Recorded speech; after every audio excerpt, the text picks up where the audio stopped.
rais wa klabu ya Simba Mo Dewji kupitia taasisi yake ya Mo Dewji Foundation akasema safari hii acha nitoe zawadi kwa wanasimba ambao watajitolea damu, na zawadi yenyewe ni shilingi 50,000 cash. Haina andika jina nitakutumia baadaye, yani hapa unatoa damu yako, unachukua kibunda chako cha shilingi 50,000. Sio kama tunawalipa. Hii ni zawadi ya Mo Dewji Foundation kwa wanasimba na Watanzania wote ambao wanaunga mkono juhudi hizi za kuisaidia jamii. Kwa hiyo haina longolongo, unatoa damu yako, unachukua kibunda chako. Na kimsingi damu tunayotoa hapa ina maana kubwa sana kwetu sisi wanasimba.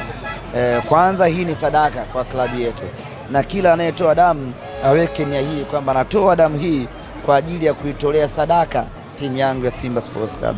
Mo Dewji Foundation akasema sitowaacha wanasimba wachangie damu hivi, nitawapa zawadi ya shilingi 50,000. Kwa hiyo hili ni tukio kubwa, ni tukio bora lenye maana kubwa sana kwa timu yetu ya Simba Sports.